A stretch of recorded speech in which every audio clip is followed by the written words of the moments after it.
So good morning everyone and I welcome you all to Saurabh Pandey UPSC YouTube channel में and अगर आप civil service examination की तैयारी कर रहे हैं तो इस चैनल से ज़रूर से जुड़ें एंड लेट्स डिस्कस आज के जो टॉपिक्स हैं। First is about the Neuralink, neuromorphic computing, India France relationship, Myanmar and India, Korean peninsula and mains का जो क्वेश्चन आपको रहेगा।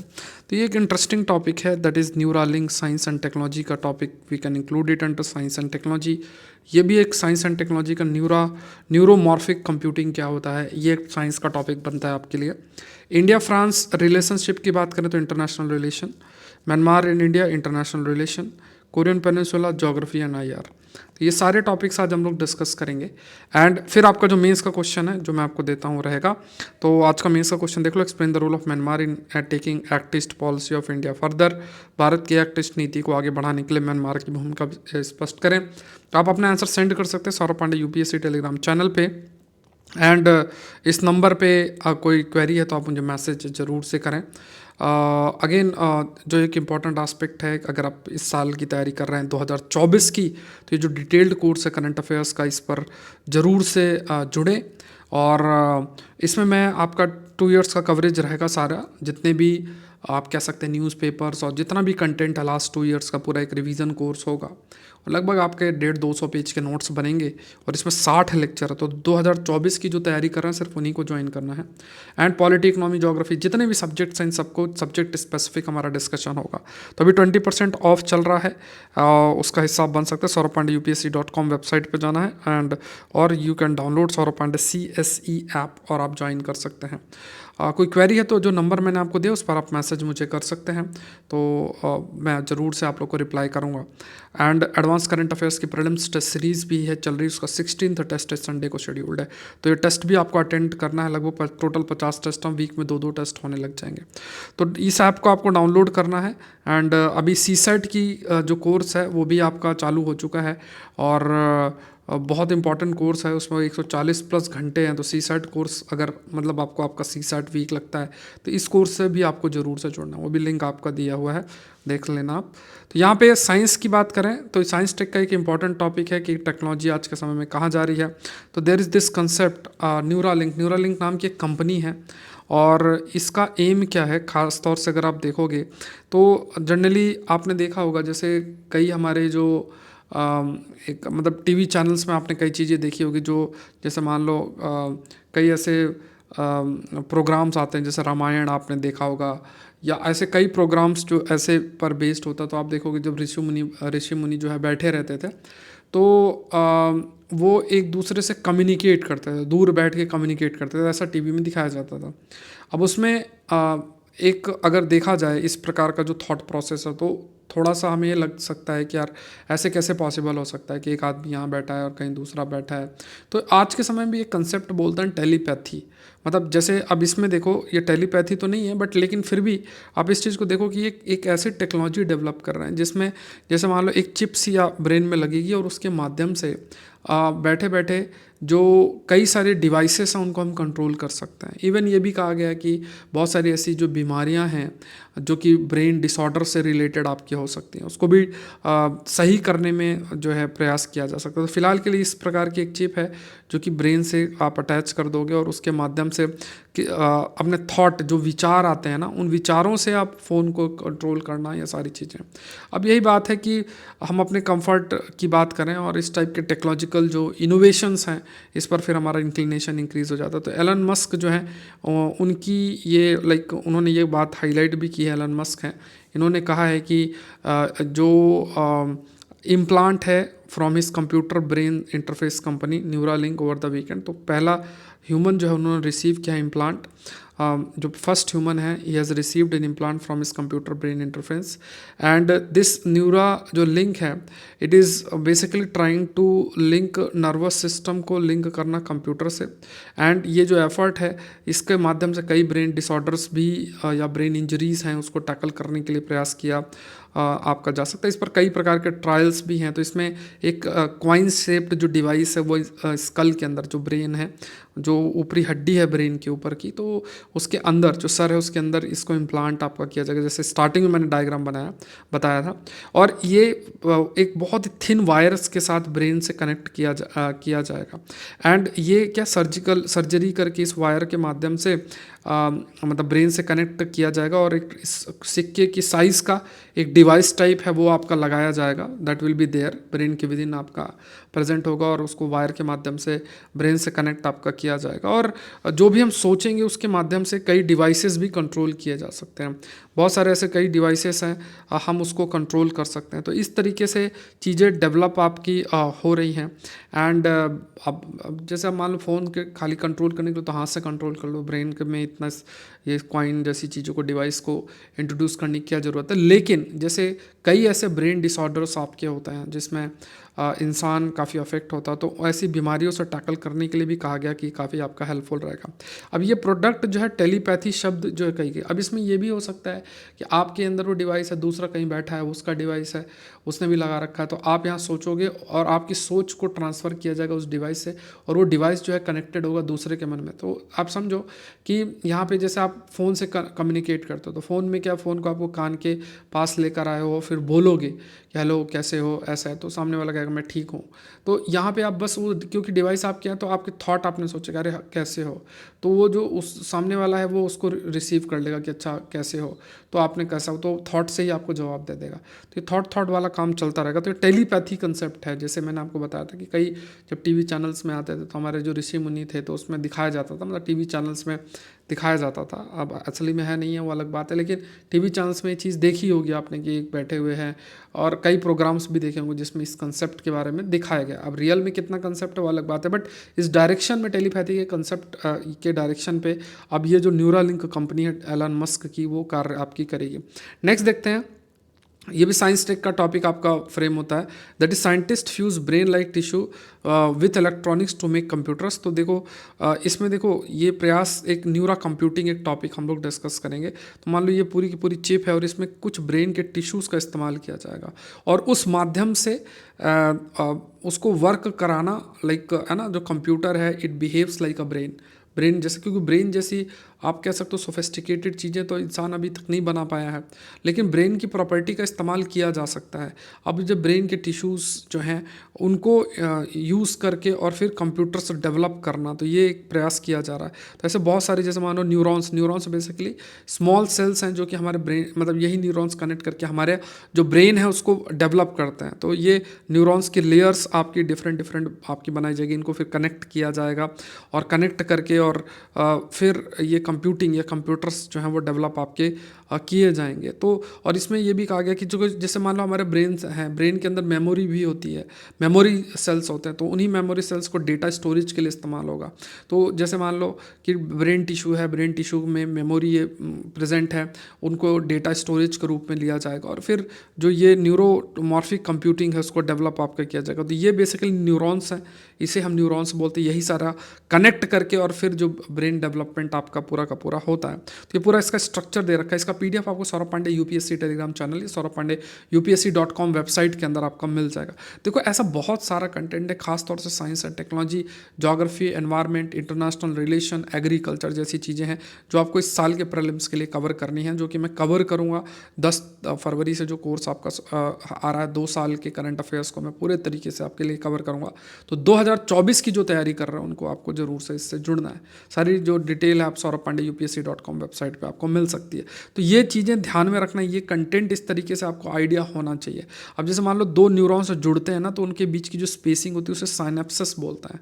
There is this term called as synapsis. तो यहाँ पे आप देखो ह्यूमन ब्रेन है, ये साइनेप्सिस है, ये है ना, और इसी को मतलब ये मेमोरी सेंट्रिक न्यूरोमॉर्फिंग चिप्स जो है वो डेवलप आपकी की जा रही है। तो जैसे मान लो ये आर्टिफिशियल न्यूरॉन बना लिया जाता है, फिर उसमें रॉ डेटा प्रेजेंट होता है, फिर आर्टिफिशियल साइनेप्सिस बना दिया जाता है। मतलब देखो एक न्यूरॉन ये है, दूसरा न्यूरॉन है, दोनों दोनों को कनेक्ट किया जा रहा है और इस तरीके से ऐसे कनेक्ट करके और ये चिप बनाई जाती है और फिर इसके माध्यम से कंप्यूटर बनाया जाता है। तो ये इसी के लिए जो शब्द जैसा मैंने आपको बताया कि न्यूरोमॉर्फिक कंप्यूटिंग, ये शब्द इस्तेमाल होता है। जैसे हमने क्वांटम कंप्यूटिंग पढ़ी है, ऐसे ये टर्म याद रखना है, न्यूरोमॉर्फिक कंप्यूटर्स। एंड यहाँ पे ऑर्गेनॉइड न्यूरल नेटवर्क ये आपका डेवलप किया जा रहा है। Scientist they have fused brain like tissues with electronics, मतलब जो इलेक्ट्रॉनिक है उसमें आपने ब्रेन लाइक टिश्यू इंट्रोड्यूस किया है और जो बनेगा उसे ऑर्गेनॉइड न्यूरल नेटवर्क भी बोलेंगे। न्यूरल नेटवर्क बेसिकली जैसे बहुत सारे न्यूरॉन्स मिलके और न्यूरल नेटवर्क आपका डेवलप या बनाते हैं। तो ये यहाँ पे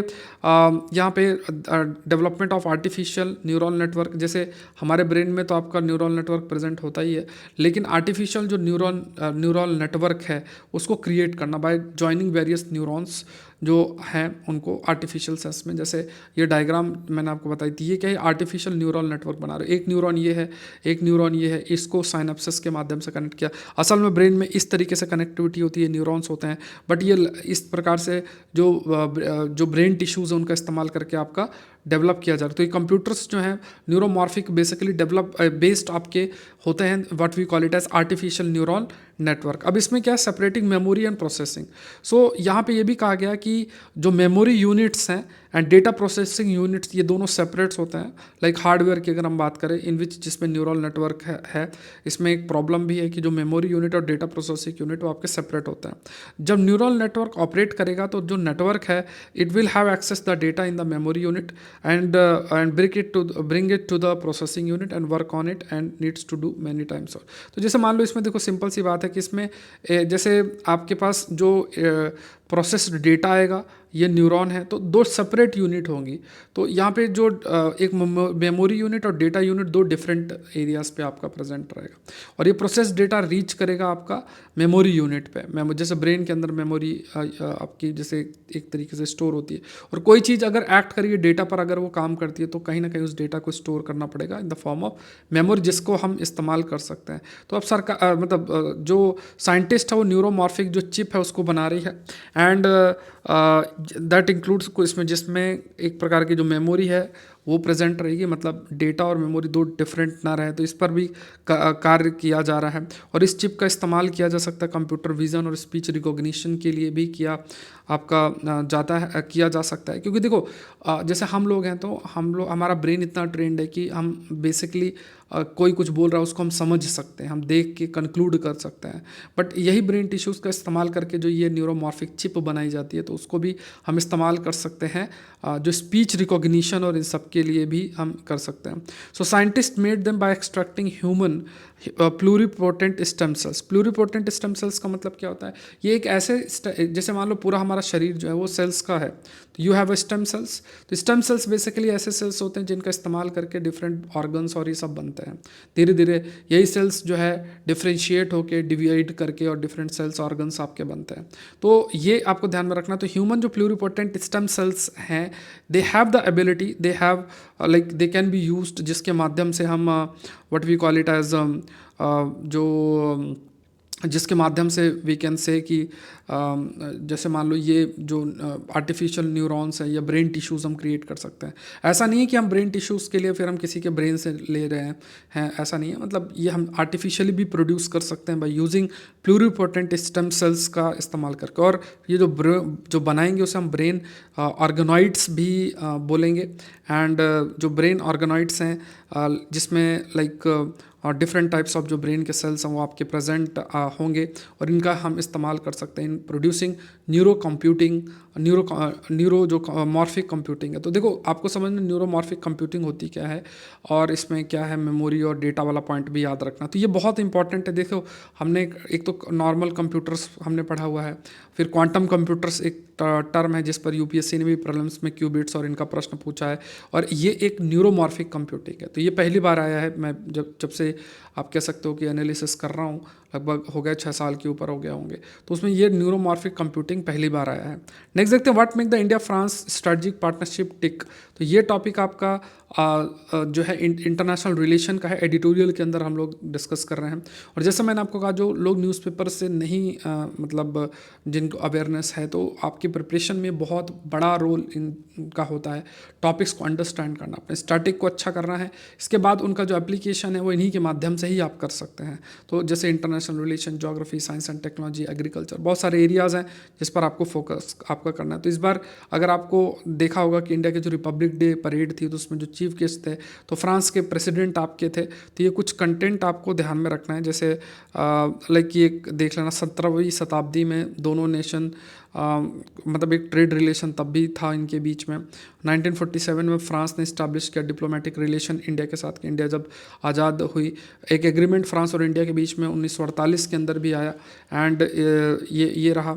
उसके बाद 1962 में एक ट्रीटी ऑफ सेसेशन जो है वो अब फ्रांस का जो पार्लियामेंट है उसके साथ like it was signed and ratified by French parliament. India and France ने जो है लाइक फॉर एग्जांपल फ्रेंच कुछ टेरिटरीज भारत के अंदर थी तो उसको सेसीड किया, जो कि भारत के पास ही आ गई। दोनों कंट्रीज स्ट्रेटजिक पार्टनरशिप इनकी रीच हुई। एंड कई सारे लेवल पे जो इंटरनेशनल इश्यूज़ हैं उस पर भी इन्होंने अपना व्यू पॉइंट रखा। 2015 में एक joint report establish a current state of bilateral relationship, जो द्विपक्षीय रिलेशनशिप है उसको भी आपका डेवलप किया गया। और international agency for solar policy and application, इसमें भी दोनों ने साथ काम किया इंटरनेशनल सोलर अलायंस को डेवलप करने के लिए। और रिन्यूएबल एनर्जी के फील्ड में भी दोनों ने काम आपकी किया। तो दोनों ने सबसे इंपॉर्टेंट चीज़ ये है कि अपना जो पॉलिसीज स्ट्रेटजीज़ हैं उसकी ऑटोनॉमी मेंटेन रखी। मतलब ऐसा नहीं है कि इंडिया फ्रांस का इंटरफेरेंस कर रहा है, फ्रांस इंडिया का इंटरफेरेंस कर रहा है। पहले के टाइम पे भी जैसे ऑल्दो फ्रांस नाटो का मेंबर है, लेकिन लेकिन इसने जो एक इंटीग्रेटेड मिलिट्री कमांड स्ट्रक्चर है वो अपने यहाँ नहीं बनने दिया था, क्योंकि उसको था कि यूएस जो ये चाह रहा है कि एक नाटो बना के जिसमें मैक्सिमम जो से है वो आपका यूएस का ही होगा। और ये जो इंटीग्रेटेड कमांड सिस्टम होगा इसमें जो फ्रांस की न्यूक्लियर या फ्रांस जो है इसका एक सबऑर्डिनेट के रूप में काम करेगा। और पूरे तरीके से हो सकता है कि नाटो के द्वारा फ्रांस की सिस्टम पूरा कंट्रोल हो। तो इस वजह से उसने इतना इंटरेस्ट नहीं दिखाया था। कोल्ड वॉर के समय की बात है। कोल्ड वॉर ख़त्म होने के बाद अगर देखा जाए तो दोनों देशों ने मल्टीपोलैरिटी पे फोकस किया कि कुछ ही देश पावरफुल ना हो, डिफरेंट रीजन पे डिफरेंट जो पावर है वो आपका रहे, पावरफुल कंट्रीज रहें, तो डिफरेंट पोल्स ऑफ पावर आपके रहें। फिर ये भी कहा गया कि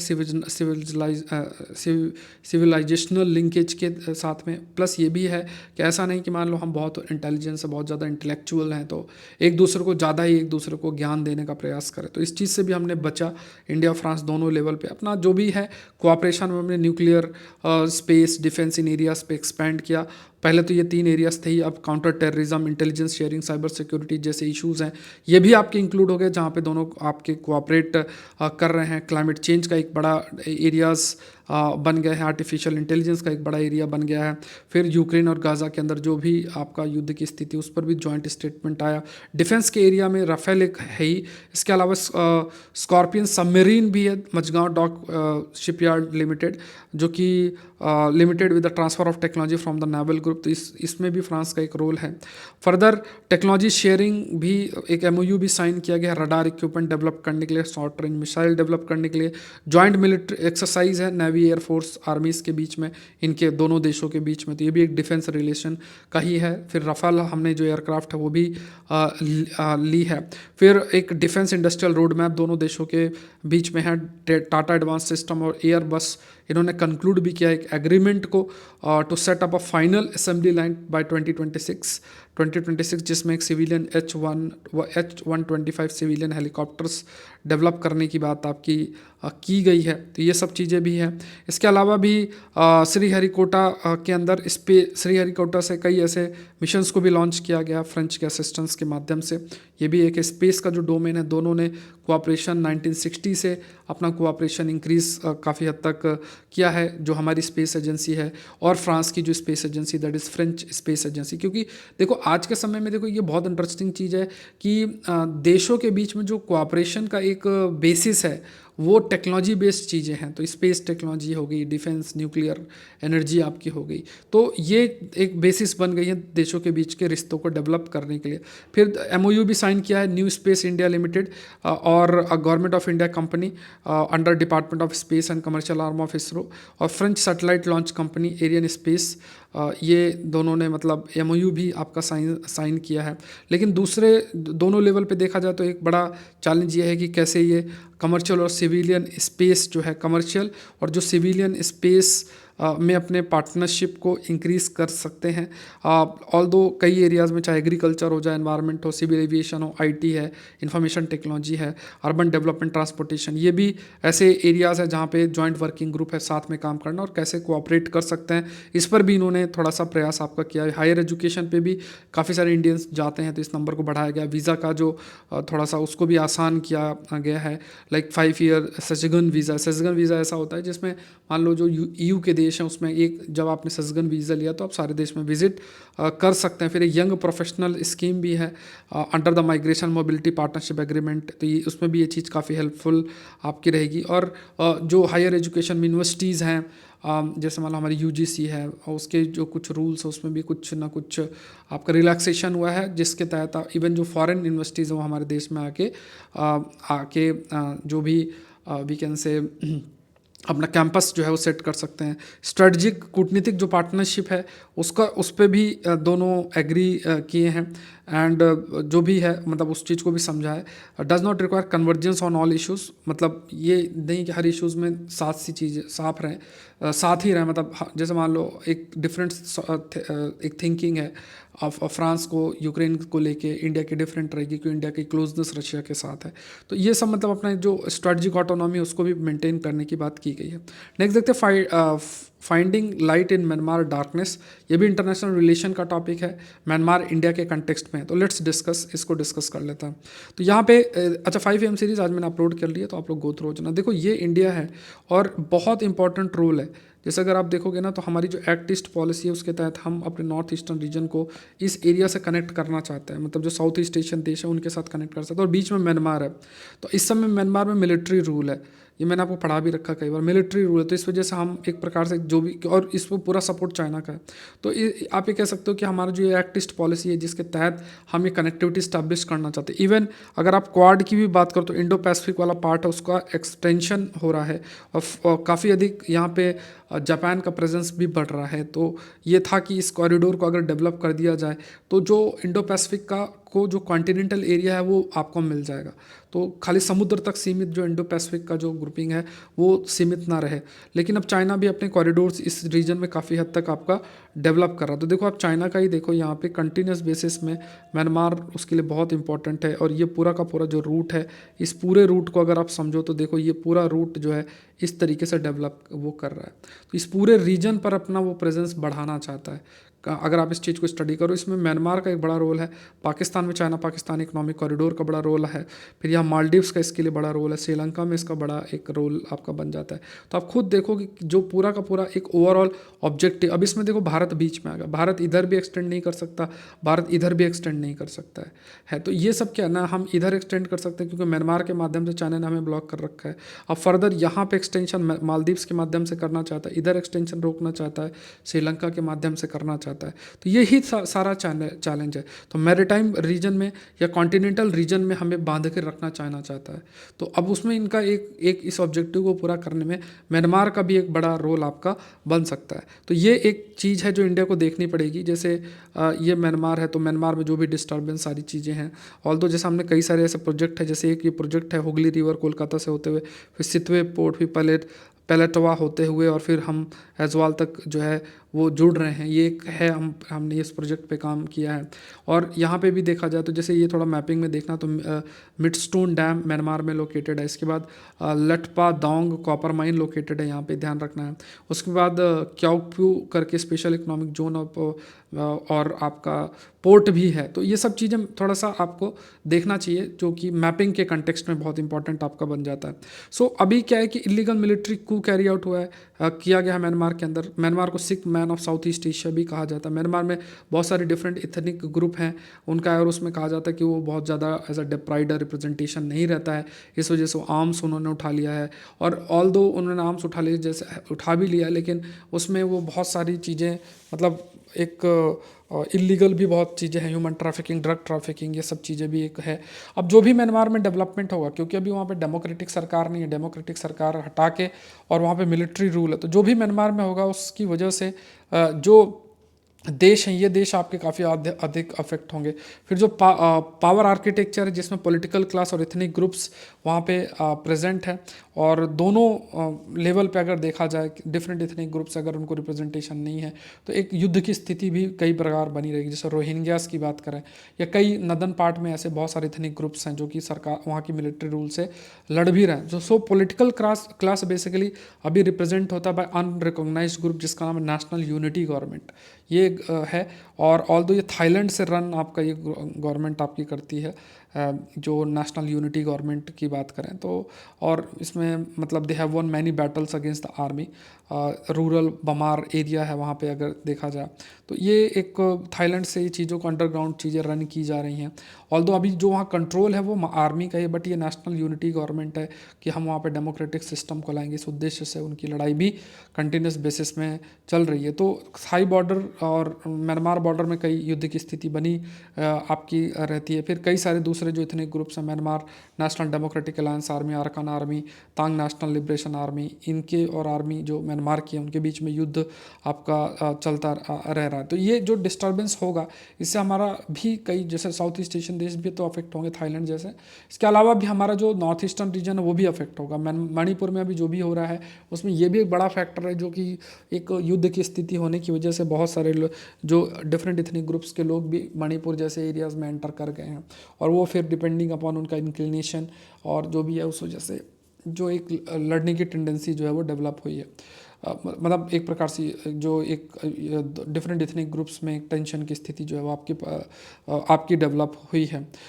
उसके अलावा ये भी कहा गया कि म्यांमार को जो एक मदद मिलनी चाहिए इंटरनेशनल कम्युनिटी के माध्यम से, वो भी नहीं। देखो सिंपल सी बात है, मान लो यूनाइटेड नेशन भी अगर इंटरफेयर करेगा, लेकिन वीटो पावर है आपका, चाइना के पास वीटो पावर है, तो वो लगा देगा। तो इस वजह से चाइना कहता भी है कि म्यांमार को देखो हमारी बात मानो, नहीं तो अदरवाइज इंटरनेशनल जो भी कदम उठाया जाएगा तो उससे जो मिलिट्री अभी वहाँ सरकार है वो फिर सर्वाइव नहीं कर पाएगी। तो उस स्टेप को रोकने में सिर्फ चाइना ही मदद कर सकता है, बिकॉज चाइना के पास आपका जो चाइना है, चाइना के पास वीटो पावर आपका एग्जिस्ट करता है। तो various attempts by United Nation, ASEAN, Japan, Myanmar neighbours have been able to move the country towards the reconciliations. फिर इंडिया की जो पॉलिसी है, इंडिया ने हमेशा से एक अच्छा रिलेशन मेंटेन किया है, मतलब डेमोक्रेसी को भी सपोर्ट किया, प्लस साथ में अपना म्यांमार में जो भी प्रेजेंट मानो मिलिट्री प्रेजेंट है तो उसके साथ भी अपने रिश्ते मेंटेन करने को रखा है। तो अपना फ्रेंडली जो टाइज है मिलिट्री गवर्नमेंट के साथ, उसको बैलेंस रखा है। और साथ में इंडिया को ज़रूरी है कि दूसरे स्टेक होल्डर्स हैं उनके साथ भी इंडिया एक रिलेशन मेंटेन करे। Although it must not interfere, Myanmar के इंटरनल अफेयर्स में इंडिया को नहीं आपका इंटरफेयर करना चाहिए।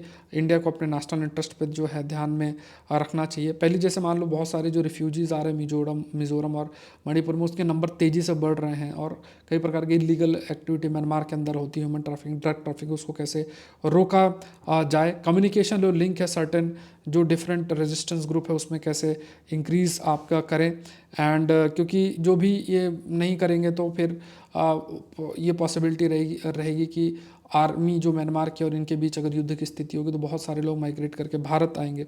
एंड ये भी है कि यहाँ पे strong message of the need for cessation of violence, and मतलब वायलेंस कैसे रोका जाए, नॉर्मलेंसी कैसे लाया जाए, तो उस पर भी इंडिया को फोकस करने की ज़रूरत है। साथ में फेडरल डेमोक्रेसी कैसे वहाँ पे लाई जाए, ये भी देखने की ज़रूरत है। India should also consider a peace conclave of senior officials from the member of Quad and Asian troika, जिसमें इंडोनेशिया, लाओस और मलेशिया भी है। तो ये एक मतलब एक इंस्टीट्यूशनल मैकेनिज्म डेवलप किया जा सकता है, पीस कॉन्क्लेव डेवलप किया जा सकता है। तो जिसमें क्वाड देश है, कमेंट सेक्शन में बताओ क्वाड में कौन कौन से देश हैं। तो क्वाड देश हैं वो, और साथ में आसियान के जो 3 मेजर कंट्रीज़ हैं, तो ट्राइका भी शब्द हम इस्तेमाल करते हैं, इंडोनेशिया, लाओस, मलेशिया, इनके बीच में मीटिंग हो और फिर चीज़ें कंक्लूड की जाए। इवन आसियान के भी कुछ ऐसे पॉइंट्स हैं जिनको म्यांमार में इम्प्लीमेंट करने की ज़रूरत आपका बन जाता है। फिर जैसे फ्रीडम है, ऑंग ऑंग शू की जो है उनको कैसे फ्रीडम प्रोवाइड किया जा सके, क्योंकि उनको अभी हाउस अरेस्ट और इन सब में भी रखा गया। नेक्स्ट देखते हैं rising tension in the Korean peninsula, ये भी इंटरनेशनल रिलेशन का ही आपका टॉपिक बन जाता है। अब देखो ये कोरियन पेनिनसुला है, ये नॉर्थ कोरिया है, ये साउथ कोरिया है, ये है ना, तो इनके बीच में युद्ध की स्थिति रहती है। आपका पैसिफिक ओशन आ जाता है। यहाँ पे 38 पैरेलल लाइन है जो कि नॉर्थ कोरिया और साउथ कोरिया को अलग करती है, ऐसे डिवाइड करती है। तो देखो चाइना और रशिया तो नॉर्थ कोरिया सपोर्टेड है, क्योंकि नॉर्थ कोरिया चाइना के बीच का बॉर्डर है और नॉर्थ कोरिया रशिया के भी बहुत क्लोज है। साउथ कोरिया की बात करते हैं, इसमें यूएस का काफ़ी प्रेजेंस आपका बनता है। साथ में सी ऑफ जापान ये लोकेटेड है, और इधर पैसिफिक ओशन रीजन भी लोकेटेड है। कई सारे आइलैंड्स की बात करें तो उसमें चाइना और जापान के बीच में भी ये है, जैसे सेनकाकू आइलैंड है। क्यूरिल आइलैंड की बात करें तो रशिया और जापान के बीच में युद्ध की स्थिति आपकी बनी रहती है। अब यहाँ पे कहा गया कि अभी जैसे जो भी स्थिति है, जैसे यहाँ पे नॉर्थ कोरिया एक अपना प्रोवोकेटिव स्टेप्स लेता जा रहा है, जैसे कई मिसाइल्स और ये सब लॉन्च कर रहा है। लेकिन अब जो नॉर्थ कोरिया, जैसे इनके संविधान में लिखा है, वो कोरियन रीयूनिफिकेशन की बात की, मतलब साउथ कोरिया को भी अपना हिस्सा बना लेना, जो पहले था। अब हिस्टोरिकल कंटेक्स्ट में आपको रीड करना हो तो आप रीड कर सकते हो। लेकिन अब उन्होंने क्या किया है कि इस चीज़ को चेंज किया है। अब उसको मतलब इन्होंने संवैधानिक परिवर्तन करके जहाँ पे ये एक मूर्ति भी बना रखी थी उसको भी तोड़ दिया। बोला कि अब जो है साउथ कोरिया उनका एनिमी देश है। पहले रीयूनिफिकेशन की बात नॉर्थ कोरिया करता था। अब इसी वजह से क्या है कि उसने मिसाइल टेस्ट की फ्रीक्वेंसी और इन सब को भी काफ़ी तेज़ी से इंक्रीज़ कर दी। और जो टेंशन है आपका साउथ कोरिया नॉर्थ कोरिया के बीच में, ये फिर इंटरनेशनल पीस को भी काफ़ी अधिक अफेक्ट होगा। आप खुद देखो विश्व में जो डेवलपमेंट हो रहा है, जैसे आपका इजराइल और हमास के बीच में चल ही रहा है, इसके बाद भी अगर आप देखो तो यूक्रेन और उसका भी चल रहा है। फिर ये दो युद्ध की स्थिति आपकी बनी हुई है। फिर फर्दर ताइवान और चाइना के बीच में अगर चालू हो गया, और फिर ये कोरिया के बीच में युद्ध चालू हो गया, फिर हाउतीस के बीच में रेड सी रीजन में देखा जाए, फिर अभी जैसे जॉर्डन या कहीं पे 3 यूएस के जो है उनको मार दिया गया। तो ये सब चीज़ें क्या है, हमें काफ़ी बड़े युद्ध की तरफ अगर मान लो कंट्रोल नहीं किया जाए तो काफ़ी बड़े युद्ध की तरफ भी जो है हमें ले जा सकता है। तो अभी साउथ कोरिया को एक एनिमी स्टेट के रूप में नॉर्थ कोरिया कंसीडर करने लग गया है, और नॉर्थ कोरिया संविधान में भी इस चीज़ को अब रिफ्लेक्ट किया गया। तो रिजीम थिंकिंग बहुत तेज़ी से, मतलब पहले जो रीयूनिफिकेशन है अब उसको चेंज करके अब एनिमी देश के रूप में साउथ कोरिया को कंसीडर नॉर्थ कोरिया करने लग गया। और इस वजह से अपना जो मिलिट्री पावर है उसको भी वो तेज़ी से कंटिन्यूस बेसिस में बढ़ाते जा रहा है।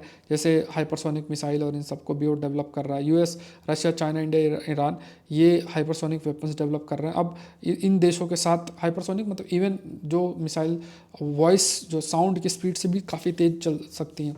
तो नॉर्थ कोरिया अब इनका हिस्सा, इन देशों का हिस्सा बना है। US, South Korea, Japan, they have conducted naval drills इन्होंने आपका कंडक्ट किया। नॉर्थ कोरिया ने it has drifted further to North Korea, Russia की तरफ, चाइना की तरफ ये है। तो देखो अब अगर देखा जाए तो ये कहा गया कि इवन नॉर्थ कोरिया ने कई वेपन सप्लाई किए हैं रशिया को, और रशिया भी कई टेक्नोलॉजीज़ प्रोवाइड कर रहा है कि जैसे मान लो कि नॉर्थ कोरिया की जो स्पेस कैपेबिलिटी है उसको बढ़ाना, उसके आर्म्स एमिनेशन कैसे बढ़ा सकते हैं उसको भी प्रयास जो है रशिया कर रहा है। और अभी यूक्रेन में जो मदद है नॉर्थ कोरिया ने रशिया की भी की आर्म्स एमिनेशन के कंटेक्स्ट में। और नॉर्थ कोरिया पूरे तरीके से जो भी रशिया चाइना कहेंगे उसको भी वो काफ़ी हद तक आपका मानेगा। तो जैसे अभी चाइना ही एक बड़ा, अब देखो अगर आप मैप देखोगे तो एकदम चाइना के बॉर्डर में ही है नॉर्थ कोरिया। तो ये भी एक बड़ा फैक्टर कि अगर कोई यूएस वहाँ प्रेजेंट हो जाएगा तो उसको काफ़ी स्ट्रेटजिक लॉस भी होगा। So US is preoccupied with conflict in Europe ये and west Asia. Already Europe और वेस्ट एशिया में कॉन्फ्लिक्ट में यूएस है ही। और यहाँ पे नॉर्थ कोरिया जो है प्रयास करेगा कि उसे लगता है कि अपने इंटरेस्ट को सिक्योर करना है, क्योंकि अभी एक नया फ्रंट ओपन नहीं होगा। और अगर ओपन होता तो उस चीज़ के लिए भी नॉर्थ कोरिया अपने आप को तैयार कर सकता है। और अगर अभी ये भी नॉर्थ कोरिया सोच सकता है कि उसका जो भी एनिमी देश है उसके लिए फिर वो कदम उठा सकता है। और क्योंकि यूएस अलग अलग जगह भी इंगेज है तो वो अभी बहुत पावरफुल होके नहीं आ सकता। तो एक थर्ड फ्रंट यूएस के लिए ओपन हो सकता है युद्ध की अगर बात किया जाए। बट इसको काउंटर करने के लिए कई जो नेवल एक्सरसाइज हैं वो उस रीजन के अंदर की जा रही है। क्वेश्चन देख लो, explain the role of Myanmar in taking act east policy of India. Further 10 number में Saurabh Pandey UPSC Telegram channel पे आप अपना आंसर पोस्ट करें। कोई क्वेरी है तो आप मुझे इस नंबर पे रीच कर सकते हैं, मतलब मैसेज करना है। And detailed course on current affairs ये आपका शुरू हो रहा है 10 तारीख से। बहुत इंपॉर्टेंट कोर्स है। अगर 2024 की तैयारी कर रहे हो, इसमें 2 साल के टॉपिक्स और कवर करूँगा। लगभग 60 लेक्चर्स आपके होंगे और 20% ऑफ है। आप तो sauravpandeyupsc.com वेबसाइट पे जाके आपको कोर्स का लिंक मिल जाएगा, बाय नाउ कर सकते हैं, या सौरभ पांडे CSE ऐप जो है उसको भी डाउनलोड कर सकते हैं। सिमिलरली CSAT का कोर्स भी आपका लॉन्च हो चुका है, तो उसका भी आप हिस्सा बन सकते हैं। तो सौरभ पांडे CSE ऐप जरूर से डाउनलोड करें। और ये वेबसाइट है जहाँ पे आपको बहुत सारा कंटेंट भी फ्री मिलेगा, जैसे द हिंदू का कंपाइलेशन है, मेंस क्वेश्चन के कंपाइलेशंस हैं, ऐसे टॉपिक्स के कंपाइलेशंस हैं, तो सारा है, काफ़ी सारा कंटेंट है। डेली जो PDF है वो भी आपको थोड़ा सा टाइम लग जाता है प्रॉपर प्रिपेयर करने में, बट आपको मिल जाता है। तो ये सब भी देखना, और इस टेलीग्राम चैनल से ज़रूर से जुड़े सारी अपडेट्स के लिए, सारे जो रॉ PDF है उसके लिए। तो आज के लिए इतना ही। आई होप ये सेशन आपके हेल्पफुल रहा होगा। Thank you everyone, thank you.